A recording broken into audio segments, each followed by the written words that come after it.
I'm going to give you the best tip to increase your field of view on the Switch. Everybody's clowning on getting 70 field of view, but here's a workaround.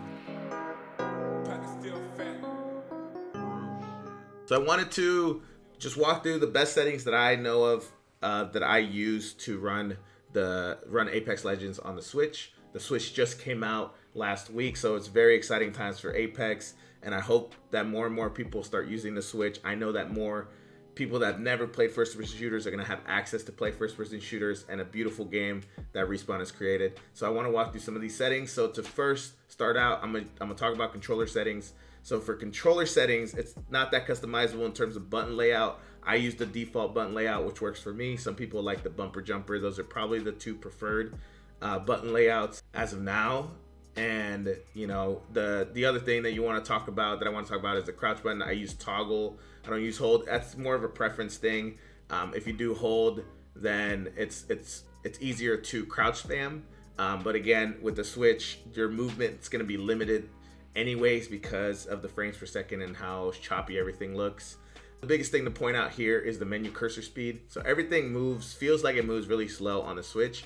Something that you want to increase is the menu cursor speed so that you can loot a little bit more quickly than you would if you had your menu cursor speed lower. You can move through your settings a little bit quicker. You can move through your inventory a little bit quicker. So something that you should increase is your menu cursor speed. To talk about the sensitivity, you want to run at a low sensitivity because the higher the sensitivity, the more processing power the Switch needs. And especially now that we're capped at 30 frames per second, we are not able to change our field of view because of processing, and we're running 720p. It matters that you don't run a high sensitivity because the higher the sensitivity, the more frame drops you're gonna have. So I run a low sensitivity. 4.3 seems good to me. 3.3.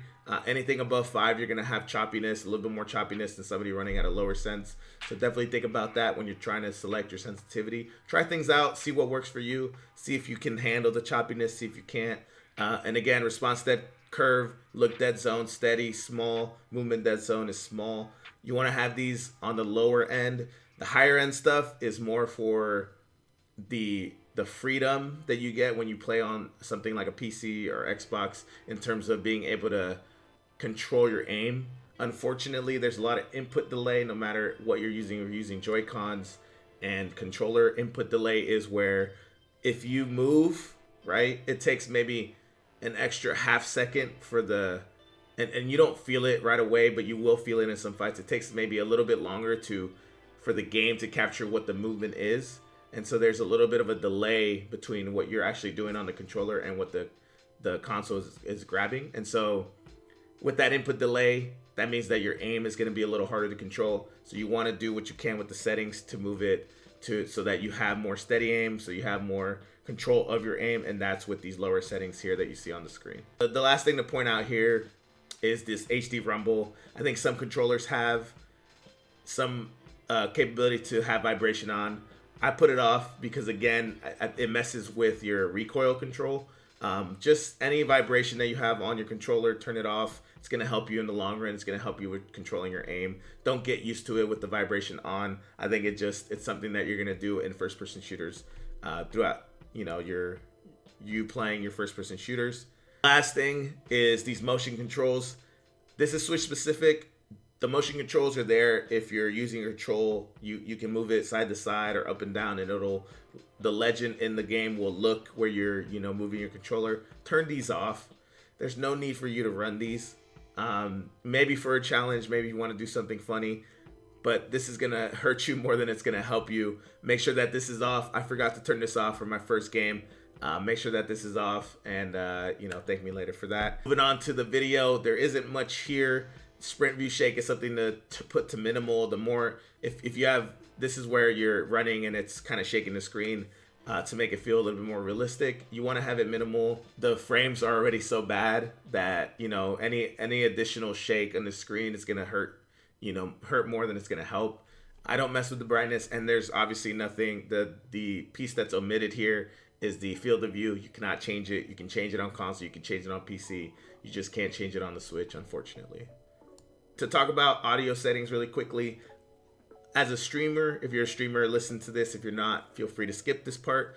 As a streamer, because I have to connect my headset, so the setup is a headset connected with an auxiliary cord to the monitor, and then a capture card that captures the sound into my stream into the switch. So the capture card connects to the switch, then the HDMI runs into the monitor. If you connect your headset to the switch, the sound won't come through to your stream. So you want to connect your headset to the monitor, and then you want to adjust your audio settings. The master volume is really loud, so I have it at 23%, sometimes 30%, depending on what you can bear. And depending on how you can adjust the volume on your monitor specifically. So that's something to note. Just wanted to kind of shout out the streamers. I know it was hard for me to figure out what to do there, but definitely if you're a streamer, that's something that you should be cognizant of. Your gameplay settings, I have auto sprint on. I have the minimap rotation is off. The other stuff I really didn't change. It's mostly default. It's just all preference. So some of these things are just up to you. Do you like to click down on your left stick to to have to sprint? Do you not? Do you just want it automatic? That's all preference. Do you like your mini map rotating? It's all preference. There's no good way or bad way to do it. It just comes down to how you are as a player. The one thing that I do want to talk about is the crossplay. When you're playing pubs right now, since it's so new to the Switch, there's not a lot of players that are playing ranked, but when you're playing pubs on the Switch, you want to disable crossplay so that you don't get paired up with Xbox or PS4 kids.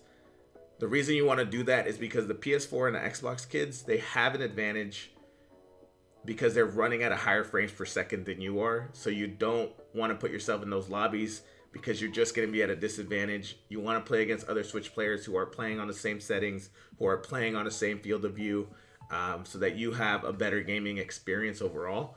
You just don't want to do that to yourself. You don't want to put yourself in those lobbies. In ranked, if you're playing ranked, unfortunately, there's not enough players right now that have leveled up to play in those higher, lobbies, silver, gold, platinum, diamond. So until that happens, you just have to keep this enabled if you want to play ranked. But once that happens, next split, please disable it. It's gonna do you, it's gonna help you to disable it more than enabling it will help you. So just wanted to point that out, especially for those kind of, talking about crossplay. Just know that it's there. It is a setting that you can disable crossplay. And the last tip that I wanted to talk about was just Bloodhound and how his ability to use his ultimate, you can increase his field of view, and I wanted to give you an example of that. This is a workaround. I know it's not in the settings, so this is something that you cannot change in the settings. And unfortunately, it's going to be locked just because the higher the field of view, the more your frames are going to drop. So that's something to keep in mind, is that if you do play Bloodhound and you do increase your field of view using his ult, your frames are going to be dropping because there's a lot more processing that the Switch has to do, and it's just not built to run at a higher field of view, unfortunately, like the other consoles are. So this is a good tip if you do want to use, if you're picking a legend and you're thinking about settings and being at an advantage or being on the same playing field as consoles. Thank you guys for listening. I wanted to give you guys the settings. I know there's not a lot of customization available to you on the Switch, but wanted to give you a rundown on what the best settings are for the Switch. So if you enjoyed this, make sure to give it a like, make sure to subscribe, make sure to leave a comment, make sure to share with whoever is on the Switch, and I will see you guys out on the field, and see you guys on the next video. Peace.